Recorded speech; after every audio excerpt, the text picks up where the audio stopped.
अपने बच्चों को टॉफी भी खिलाएगा टीटी, तो उसके बच्चे वो टॉफी पचा पाएंगे? उस 200 रुपए की आपने 200 रुपए नहीं लिए, सैकड़ों बद्दुआएं ले ली। क्यों ले ली कि नहीं? वो गरीब आदमी है बेचारा, उससे पैसे ले लिए आपने। वो कह रहा है कि मैं आगे शिफ्ट हो जाऊंगा पीछे। नहीं नहीं, आपको तो पैसे चाहिए।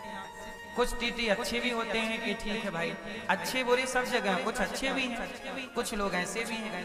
तो मुझे आप बताइए कि ये जो 100, 200 और 500 के लिए लोग नियत बिगाड़ लेते हैं और 500 लेकर परेशान करते हैं लोगों को, तो क्या वो जो 200 रुपए दे रहा है, 500 दे रहा, क्या वो खुशी खुशी देगा? रो के देता है बेचारा। क्या करके देता है? रो के देता। आपके पैसा तुम बचा पाओगे पहले ये बताओ।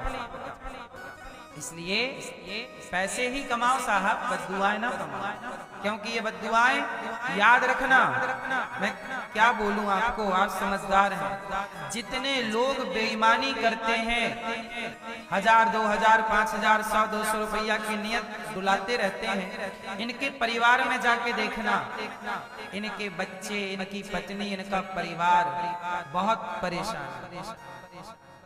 क्यों? क्योंकि गलत तरीके से पैसा जब घर परिवार में जाता है तो वो पैसा कलह पैदा करता है। पैसा ही सुख का कारण भी है और दुख का भी कारण है। यदि ईमानदारी की कमाई, मेहनत का पैसा है वो सुख देगा, और यदि बेईमानी का धन घर में आ गया तो वो आपके घर में कलह कराएगा, आपस में झगड़ा कराएगा। वही पैसा तुम्हारे दुख का कारण बन जाएगा। इसलिए पैसा कमाना चाहिए, पर कैसा कमाना चाहिए? कौन सा पैसा सही है? मेहनत का। तो कलयुग कहाँ रहता है? बेईमानी के कमाए गए धन में। राजा परीक्षित जी की सिर पे जो मुकुट थी वो जरासंध की मुकुट थी। भीम भैया ने मार दिया जरासंध को, जरासंध के बेटे सहदेव को राजा बना दिया, पर भीम भैया को मुकुट पसंद आई तो लेकर आ गए। आज वही मुकुट परीक्षित जी पहन करके शिकार खेलने गए, और राजा परीक्षित जी कलयुग को रहने के 4 कमरे बनवाए, एक 5वां कमरा भी दे दिया कि भाई जो बेईमानी से कमाया गया धन, राजा परीक्षित जी के सिर पर मुकुट थी, कलयुग आके परीक्षित जी की खोपड़ी में बैठ गया। और परीक्षित जी ने क्या किया? जब सिर पे कलयुग बैठता है तो आप संतों का अपमान करते हैं। राजा परीक्षित जी ने कर दिया समीक जी का अपमान, मरा हुआ सांप डाल दिया। तब समीक जी के पुत्र श्रृंगी ऋषि को पता चला कि मेरे पिता का अपमान परीक्षित नाम के राजा ने किया है। शाप दे दिया, राजन तुमने मेरे पिता के गले में मरा सांप डाला है, सांप के डसने से ही तुम्हारी मृत्यु होगी अब 7 दिन बाद, आज से 7 बजे। लो भैया, राजा परीक्षित जी को पता लगा कि मुझे 7 दिन में मरने का शाप लगा। तुरंत राजा परीक्षित जी पुत्र जनमेजय को राजा बनाकर और घर छोड़ करके शुकताल चले गए। वहां बैठे, वहां सुखदेव भगवान का आगमन हुआ, और सबसे पहले धरती के प्राणी को सुखदेव भगवान ने भागवत सुनाई। वो पहले श्रोता थे राजा परीक्षित। तो राजा परीक्षित ने सुनी और सुखदेव भगवान ने सुनाई। इस तरह सबसे पहले भगवान नारायण ने ब्रह्मा जी को भागवत सुनाई, ब्रह्मा जी ने नारद जी को, नारद जी ने वेद व्यास जी को, वेद व्यास जी ने सुखदेव जी को, और सुखदेव जी ने राजा परीक्षित। इस तरह भागवत जी का क्रम ऊपर से भागवत जी नीचे धरा में पहुंची, और राजा परीक्षित जी इनके पहले श्रोता बने धरा के, धरती। वरना पहले श्रोता ब्रह्मा जी हैं, पर पृथ्वी के पहले श्रोता कौन है भागवत जी के? कौन है? कौन है? परीक्षित। परीक्षित जी कौन है? परीक्षित जी अभिमन्यु के बेटे। परीक्षित जी कौन है? अभिमन्यु किनके बेटे हैं? अर्जुन के। अर्जुन किनके बेटे हैं? पांडु के। पांडु किनके बेटे हैं? वेद व्यास जी के। वेद व्यास जी किनके बेटे हैं? महर्षि पराशर जी के, है ना? पराशर जी शक्ति। इस तरह से ये क्रम भगवान नारायण से स्टार्ट हुआ। तो कुल मिलाके भगवान श्री कृष्ण के भांजे का नाम क्या था? अभिमन्यु। सुभद्रा के बेटे का नाम क्या है? सुभद्रा किनकी बहन है?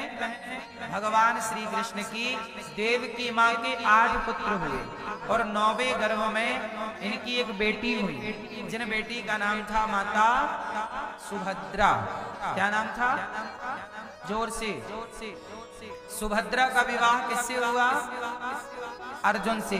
अर्जुन के द्वारा सुभद्रा के गर्भ से एक पुत्र प्रकट हुआ जिनका नाम है अभिमन्यु। अभिमन्यु ने चक्रव्यूह में जाना, माता के पेट में ही समझ लिया था, अर्जुन ने सुनाया। तो ये चक्रव्यूह के उस भीषण युद्ध में मारे गए। कौन? अभिमन्यु मारे गए। अभिमन्यु की पत्नी का नाम था उत्तरा। उत्तरा उस समय गर्भवती थी। अभिमन्यु तो मारे गए। उत्तरा के गर्भ को नष्ट करने के लिए ब्रह्मास्त्र चलाया अश्वत्थामा ने। तब भगवान कृष्ण ने उस गर्भ की रक्षा की। वही गर्भ का बालक जब जन्म लिया तो परीक्षित नाम पड़ा। वही है अभिमन्यु के बेटे उत्तरा के गर्भ से परीक्षित प्रकट हुए। और परीक्षित जी ने भागवत सुनी और भागवत की कथा हम सबको प्राप्त हुई। इस तरह ये भागवत जी प्रकट हुए। अब आपको सुनाते हैं भागवत जी की महिमा। क्या है महात्म भागवत जी का? जरा सुनिए। सच्चिदानंद रूपाय विश्वोत्पत्त्यादि हेतवे तापत्रय विनाशाय श्री कृष्णाय वयं नुमः। सच्चित आनंद बराबर सच्चिदानंद। भगवान पहले महात्म में ये बताया गया कि भगवान कैसे हैं, भगवान का स्वरूप कैसा है। अच्छा, भगवान कैसे हैं? आपने भगवान को देखा? हाँ या ना? नहीं नहीं देखा। आपने भगवान को देखा? हाँ, आपने देखा? कैसे हैं? कैसे हैं? गोरे हैं, सांवले हैं, लंबे हैं, ठिनके हैं। क्यों भाई, आपने भगवान को देखा? कैसे हैं? कैसे हैं? कैसे हैं? भगवान कैसे हैं? भगवान सच्चिदानंद स्वरूप। सच्चिदानंद भगवान सच्चिदानंद, सच्चित आनंद। ईश्वर सत्य है। भगवान का स्वरूप कैसा? सत्य स्वरूप, चित स्वरूप, आनंद स्वरूप। भगवान सत्य चित आनंद। ये सत्य क्या है? ईश्वर सत्य है। भगवान कैसे हैं? सच्चे। आप कैसे हैं? आप सच्चे हैं कि झूठे हैं? क्यों? मैया आप सच्ची हो मेरी माँ कि झूठी हो? हम सब झूठे हैं, परिवर्तनशील हैं। ये संसार बदल रहा है, परिवर्तन है।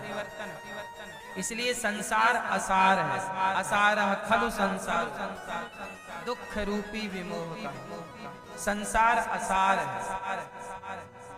उमा कहाँ हूँ मैं अनुभव अपना, सत हरि भजन जगत सब सपना। संसार सपने की तरह। अच्छा, सपना देखा कि नहीं आप लोग? देखते हो? अच्छा, सपने में देखा हुआ जो भी है वो सही होता है कि गलत होता है? स्वप्न हमेशा मिथ्या होता है ना? कुछ सपने सत्य भी हो जाते हैं। सपने वानर लंका जारी, जात धान सेना सबमारी। तृष्णा ने सपना देखा, उसका सपना सच हो गया। हो यही सत्य गए दिलचारी। तो कई बार सपने सच भी हो जाते हैं, लेकिन अधिकाधिक स्वप्न मिथ्या ही होता है। ठीक है, चलो एक छोटी सी कहानी सुनाते हैं आपको। एक राजा थे, नाम था जनक। सोने के पलंग में सोया करते थे। जनक जी बहुत धनवान राजा थे, मिथिला के राजा थे। जनक कई जनक हुए हैं। जनक पिता को कहते हैं। जनक किसे कहते हैं? पिता को भी जनक कहते हैं। एक सीता मैया के पिता हैं, उनको भी जनक, राजा जनक, एक जनक हुए हैं। ये जो जनक हैं, ये ध्यान से सुनिए कथा इनकी। राजा जनक जिनके पास खूब धन था, सोने के महल अटारी थे, सोने का बिस्तर था और सोने की थाल में खाया करते, सब प्रकार की संपन्नता थी। हजार